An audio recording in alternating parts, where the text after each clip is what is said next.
안녕하세요. 오늘도 방문해 주셔서 감사드리고 바로 사연을 읽어보겠습니다. 안녕하세요. 한국에서 아이 한 명을 성인이 될 때까지 키우는 것은 길다면 길고 짧다면 짧은 시간이네요. 하지만 그 시간들이 정말 힘들었던 것 같아요. 두어 살씩 나와서 키우시는 분들을 보면 참 대단한 것 같습니다. 저는 다른 부모님들과 달리 딸이 성적으로 스트레스를 받고 경쟁에 치이며 사는 모습을 보는 게 가장 힘들었던 것 같아요. 함께 기도를 많이 드렸지만 여러분은 어떠셨나요? 저희 부부는 작은 의류 업체에서 일하게 되었어요. 남편은 제 직속 상사였는데 상사이면서 너무 착해서 제게 함부로 말하지 못하는 바보 같은 사람이었죠. 오히려 항상 따뜻하게 대해주시고 제게 알려주셔서 저희 부부는 함께 일할 수 있었어요. 그런 모습에 반해 남편과 연애를 하게 됐습니다. 그리고 얼마 지나지 않아 결혼까지 하게 됐죠.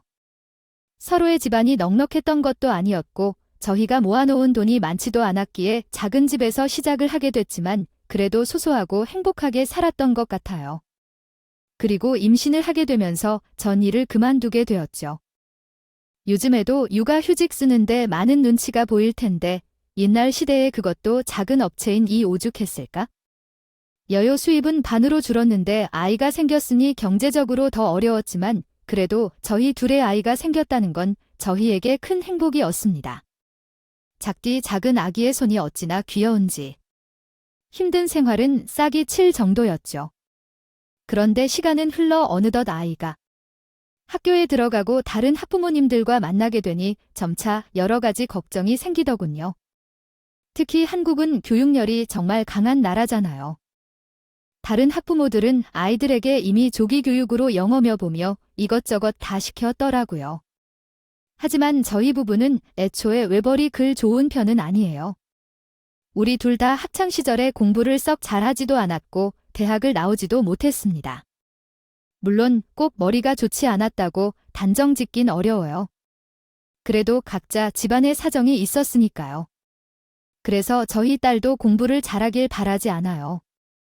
우리 머리가 안 좋은데 딸이 머리가 죽길 바라는 건 양심이 없는 거죠. 그저 건강하게 착하게만 잘 크면 된다고 생각했습니다. 그래서 조기 교육 같은 건 굳이 생각하지도 않았었고 필요하다고도 생각하지 않았어요. 그리고 우리가 그럴수록 아이에게는 스트레스만 생길 거라고 생각했죠. 저희 아이가 그런 삶을 살기를 바라지 않았습니다. 만약 아이가 공부하고 싶다면 지원은 최대한 해줄 테지만 스스로 공부를 하고 싶다고 하기 전에는 그런 압박은 피하려고 했어요.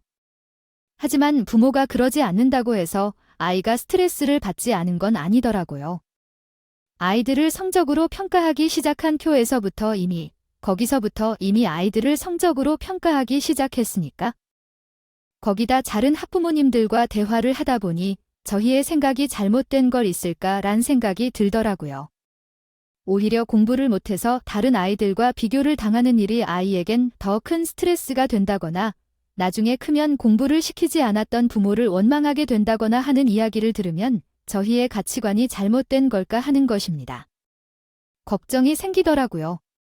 저에게 그러면 안 된다는 말도 들었고요. 그래도 저희 부부는 저희 같이 가늘고 수하기로 했습니다. 무엇보다 아이의 표정이 행복한 게 중요하다고 생각했어요. 처음에는 저희도 살짝 공부를 시켜볼까 싶었지만 아이는 공부하기 싫어하니까요.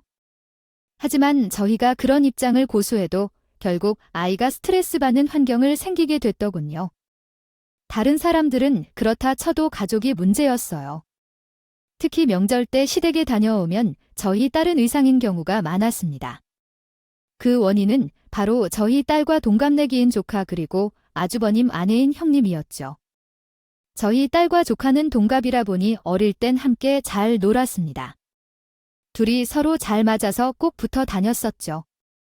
그런데 아이들이 학교에 가고 성적이 나오기 시작할 즈음에부터 분위기가 달라지더군요. 그렇게 된 계기는 조카가 처음 반에서 1등을 했다고 자랑을 할 때부터 있습니다.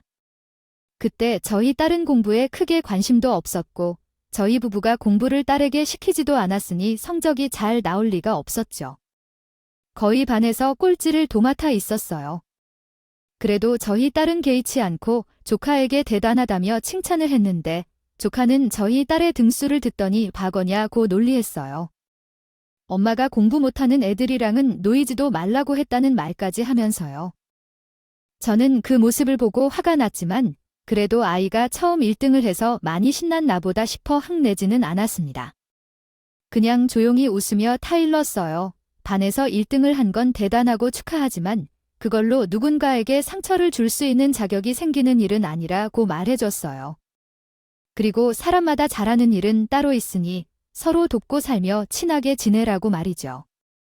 그런데 제가 그렇게 타이르자 형님이 오히려 저에게 뭐라고 하시더군요. 지금 누가 누구를 가르치려고 하면서요? 애가 잘했으면 칭찬만 해주면 되지. 제약도 안 나온 사람이 무슨 자격으로 아이한테 훈계를 하려고 했어요. 거기다 부러우면 부럽다고 말을 하지. 괜히 애한테 성질 내지 말라 더군요. 그 소리를 듣고 어찌나 어이가 없었던지 아직도 그 순간이 기억나네요. 그게 무슨 말씀이냐며 저희 아이가 공부를 잘하길 바라는 적도 없고 꼭 잘해야 하는 건 아니라고 생각한다고 말씀드렸어요. 아이들은 건강하고 착하게 자라는 게 중요한 거라고 하면서요. 그러자 형님은 그런 이야기는 꼭 공부 못하는 애들 둔 부모가 한다고 하셨습니다. 그리고 저희 부부가 머리가 나빠서 딸도 공부를 못하는 건 어쩔 수 없다고 하셨습니다. 없지만 그렇다고 공부를 잘하고 있는 아이에게 이상한 소리를 하지 말라고 하셨어요. 물론 저희 부부가 머리가 좋지 않은 건 사실일 수도 있죠. 하지만 다른 분도 아니고 형님이 그렇게 말씀하시자 좀 말하다 나더군요. 사실 아주버님은 학창시절에 공부를 잘 하셨다고 하는데 그건 부모님이 형님만 공부를 잘할 수 있는 환경을 만들어준 탓에 컸다고 생각해요. 시부모님은 아주버님과 저희 남편을 차별하며 키우셨다거든요. 장남이 집안의 대들보라며 어려서부터 아주버님만 챙겼던 거죠. 형인 아주버님은 새 물건을 쓰고 동생인 초의 남편은 그 물건을 물려받는 기본적인 것은 물론이고 생활 환경에서도 많은 차별을 받았다고 합니다. 당시 시댁의 경제 형편은 넉넉하지 않아서 집에 방이 2개였는데 그나마도 방 하나는 아주 작았다고 합니다. 그런 상황에서 아주버님은 집중해서 공부를 열심히 해야 하니 아주버님에게만 방 하나를 따로 쓰게 했다고 하더군요. 저희 남편은 부모님과 같은 방에서 생활을 했으니 당연히 공부를 할 장소조차 없었던 거고요. 그뿐만이 아니라 아주버님에게만 과일을 시키셨다 해요. 남편에겐 간식 하나 사 먹을 용돈도 아까워서 주지 않으시면 소말이죠. 물론 시부모님의 입장은 어느 정도 이해는 합니다. 경제 상황도 넉넉하지 않으셨던 상황에서 아이 둘 모두에게 잘 해줄 수 있는 방법은 없으셨죠. 그래도 과하게 차별을 했다는 생각은 변함없지만 요 바보같이 착해 빠진 제 남편은 형이 잘 되면 모두가 잘 되는 길이라 생각하고 이야기했다고 해요. 부모님께 불만 한 번 내비친 적도 있었고 형에게도 마찬가지였다고 하고요. 그런데 그런 사정을 알고 있으면서도 아주버님 성적이 좋았던 걸 토대로 형님이 의기양양해 하는 건 아니라고 합니다. 생각해요. 게다가 형님은 공부를 잘하지 못했던 걸로 알고 있어요. 형님 역시 좋은 대학에 나온 것도 아니었거든요. 그래서 전 어떻게 형님이 그런 소리를 하시냐 며 따지고 들었습니다. 그렇게 서로 언성이 조금씩 높아지고 있었는데 그 상황에서 시부모님이 중재를 하시더군요. 정확히는 형님의 편에 드신 거고요. 물론 저희 남편이 공부를 잘하지 못했던 건 당신들이 부족했던 탓인 것 맞다고 하셨어요. 남편에게 공부할 수 있는 환경을 마련해주지 못했다고 욕하지만 요즘은 예전보다 경쟁이 더 심해졌으니 형님의 말이 아주 틀린 건 아니라고 하시더군요. 형님의 말이 조금 심하면은 있다고 해도 공부를 잘해야 성공하는 거니 조카에게 그런 소리 말고 저희 딸 공부나 열심히 시키라고 말씀하셨어요. 부모님까지 그러시니 전화. 남편은 더 이상 뭐라고 대꾸도 하지 못했습니다. 저희 손이 사람들이 다 그렇게 분위기를 만드는데 저희가 계속 화를 낼 수는 없는 일이니까요. 그런 분위기 속에서 그저 울먹이는 저희 딸만 조용히 달래는 것 이외에는 할 수 있는 게 없었습니다. 한번 그렇게 상황이 흘러가니 조카는 더 의기양양해 주더군요. 그 후로 한동안 조카는 명절 때마다 저희 딸을 만날 때면 자신의 성적을 자랑하고 공부 잘하는 방법을 알려주겠다면서 가르치고 날렸어요. 또 학교에서 배운 것을 물어보고 저희 딸이 모른다고 하면 그런 것도 몰라서 어떡하냐고 놀리기까지도 하고요. 더 나아가서는 형님을 닮아서 인지저까지 무시하는 막말을 하게 됐습니다. 전에 형님이 하시는 말을 보고 배운 거죠. 그럼에도 그런 문제로 저희 딸과 조카가 싸움이 나면 시부모님이나 형님이 오히려 저희 딸을 보냈습니다. 알려주려고 하는 건데 왜 그러냐고 말이죠. 게다가 조카 칭찬을 하셨어요. 공부도 잘하는데 알려주려고까지 하니 착하다고요. 심지어 시부모님은 조카가 좋은 성적을 받았다고 제배똥까지 차별하여 주시더군요. 조카는 공부를 잘하니 더 챙겨줘야 하는 게 맞다고 말이죠. 저희 딸에게는 부수면서 너도 살빼 또 많이 받고 싶으면 공부나 열심히 해라라고 하실 때 제 딸의 표정이 어찌나 안쓰러웠다. 심지어 형님은 그런 딸에게 공부를 못하면 돈 쓸 데도 없는 법이야 하시면서 10,000원짜리 한 장을 세뱃돈으로 주시는데 제가 서러워서 눈물이 나올 것 같았어요. 그뿐만 아니라 어느 날부터 인것 저희 딸은 공부를 못하니 요리라도 잘해서 숙집을 잘 가야 한다며 명절 음식도 같이 준비하겠습니다. 물론 대단한 거 시킨 건 아니고요. 간단히 돕게만 하는 정도였지만 조카는 공부를 잘하니 그럴 시간에 공부 한 자라도 더 하라고 방 안에 들어가라고 했으니 너무 비교되는 처사였습니다. 저조차 그렇게 성적으로 아이들을 차별하는 시댁 식구들이 너무 미웠는데 제 딸의 심정은 어땠을까요? 그래서 저희 딸은 명절 때 시댁에 가는 걸 정말 싫어했습니다. 보통 아이들은 설날 세뱃돈을 받고 싶어서 여기저기 가고 싶어 하잖아요. 하지만 저희 딸은 세뱃돈 안 받아도 되니 안 가면 안 되냐고 날렸죠. 저희도 딸이 왜 그러는지 알고 있다 보니 처음엔 이런저런 핑계를 대고 몇 번 딸을 데려가지 않았습니다. 다니지도 않던 학원에 특별 수업 핑계나 시험 기간 핑계를 댔었죠. 하지만 시부모님은 공부 잘하는 조카도 이렇게 잘 노는데 저희 딸이 안 오는 게 말이 되냐며 성하셔서 결국엔 데려갈 수밖에 없었어요. 물론 갈 때마다 조카와 비교당하는 건 매번 있는 일이었지만 형님은 한술 더 떠서 명절 때마다 조카가 받아온 성적표를 챙겨오셔서 자랑을 하셨어요. 그리고 우리 딸에게 공부 못한다면서 직접적으로 흉을 봐주진 않았지만은 은근히 눈치는 줬어요. 미해도 공부 사람인 추울 텐데 자구 말이 해요. 세뱃돈도 차별해서 준다거나 우리 딸에게 만 일을 시키는 건 계속됐습니다. 우리 딸에겐 그런 상황들이 얼마나 큰 스트레스였을까요? 그리고 그런 상황을 바꿔주지도 못하는 우리 부부가 얼마나 원망스러웠을까요?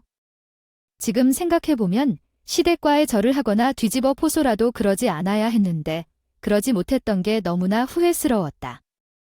떠날 드립니다.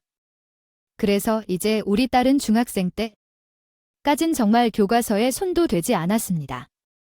공부 자체가 딸의 긴 상처가 돼버리고 말았던 거라고 생각해요. 공부로 인해 그런 차별을 당했는데 공부에 정이 생길 리가 없었겠죠. 그리고 중학생 때 죽음원 나가기도 하고 방황하기도 했습니다. 흔히 노는 아이들이라고 하죠.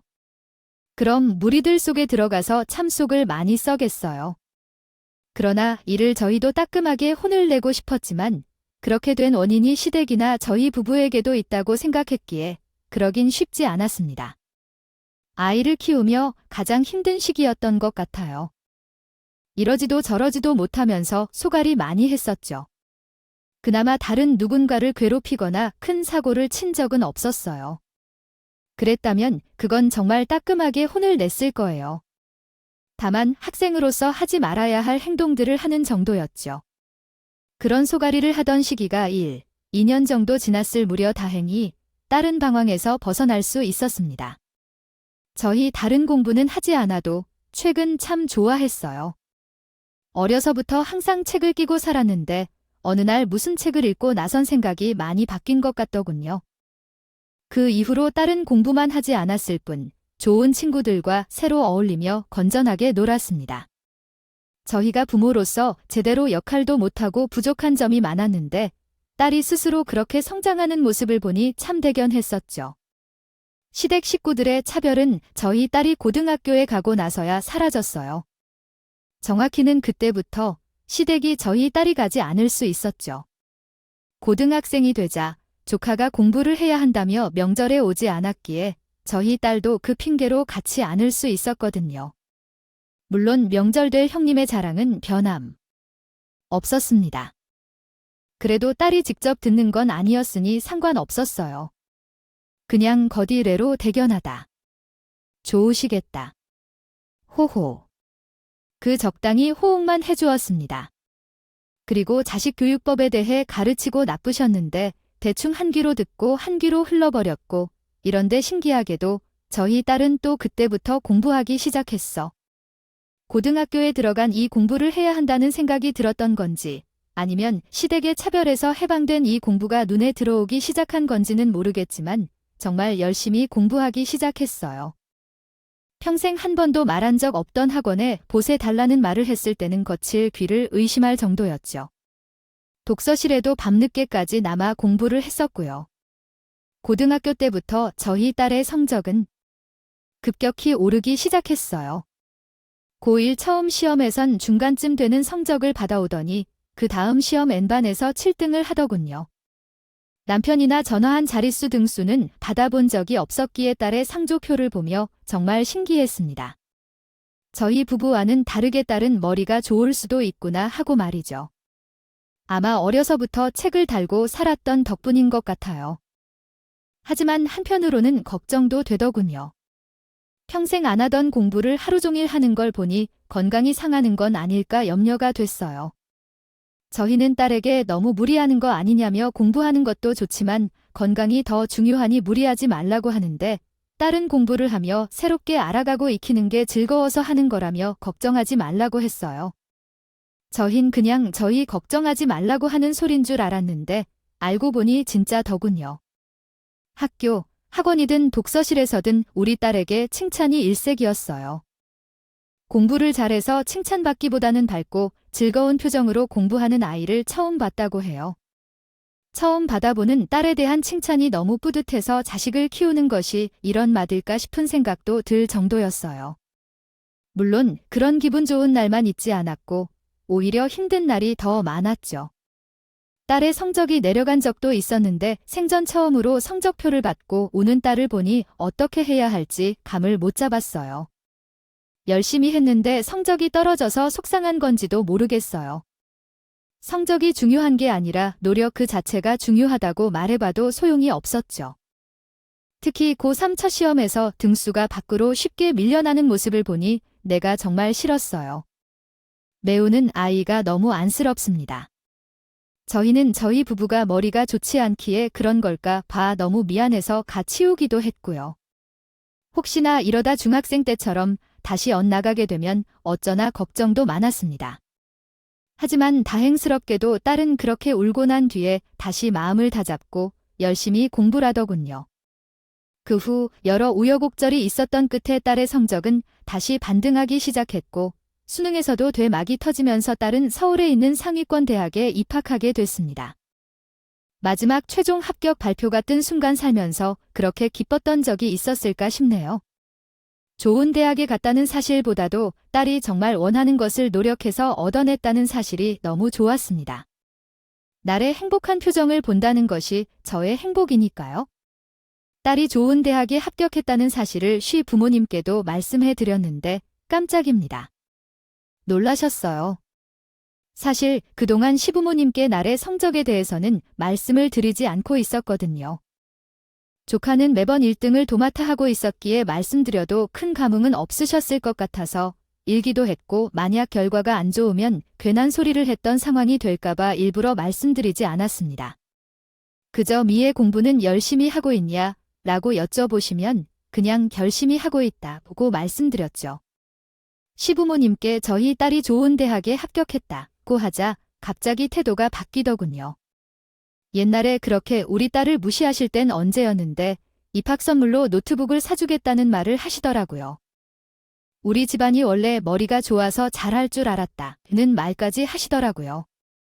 그런 모습을 보니 이제 우리 딸도 인정을 받는 건가 싶어 기분이 좋아졌다가 꼭 성적이나 대학으로 사람을 평가하려는 시부모님을 보며 씁쓸하기도 했습니다. 어쨌든 그렇게 챙겨주시겠다고 하니 감사하다고 말씀드렸죠. 그리고 그해 설에는 딸도 함께 시댁에 갔습니다.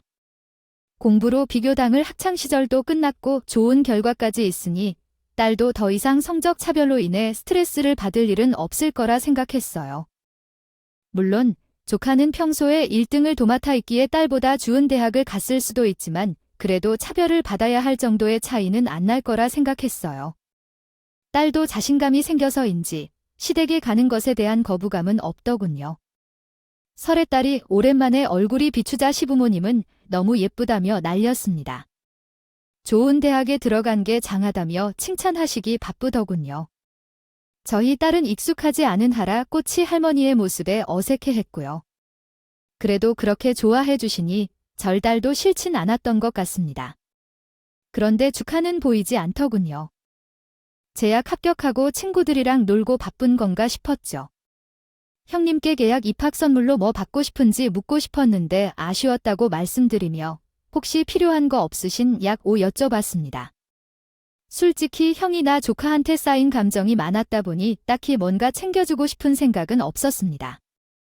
하지만 결국 우리 딸도 잘 됐으니 좋은 게 좋은 거다 싶어 그냥 챙겨주려고 했죠. 그런데 형님은 표정이 안 좋아 주시더니 선물은 무슨 선물이냐며 괜찮다고 얼버무리셨어요. 병수 같으면 어디 대학에 입학했은 이 좋은 걸 해줘야 한다고 난리셨을 텐데 이상했습니다. 하지만 곧 그 이유를 알 수 있었죠.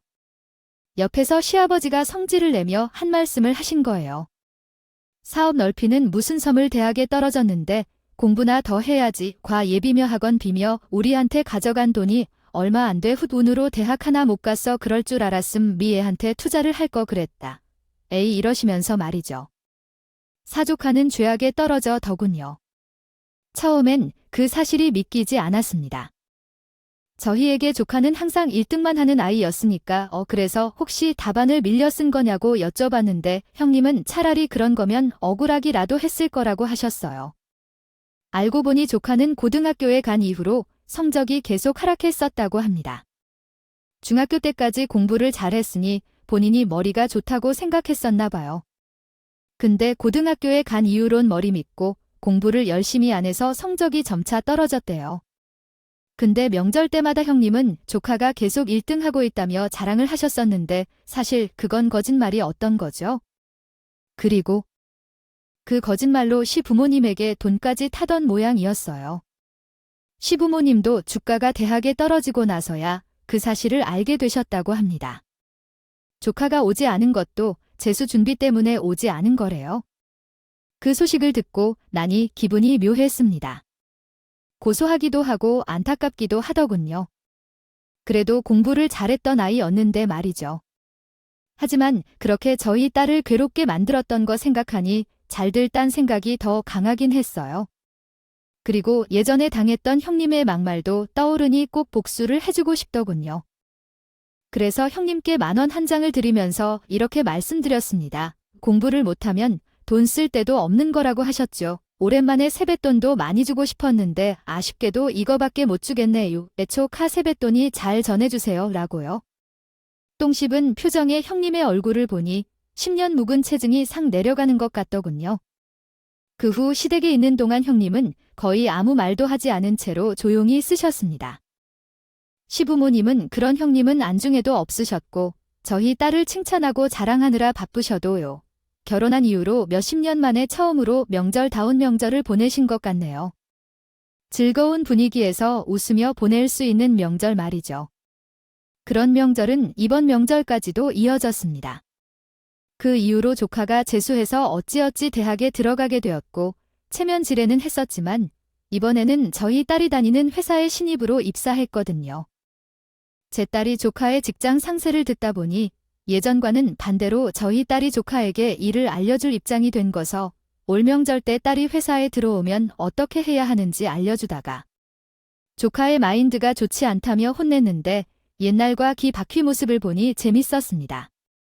참 사람 한 알다가도 모를 일이에요. 이곳 청취자분들에게도 다들 눈에 넣어도 아프지 않은 자식 저보다 더 자랑스러울 아이들이 있겠지요.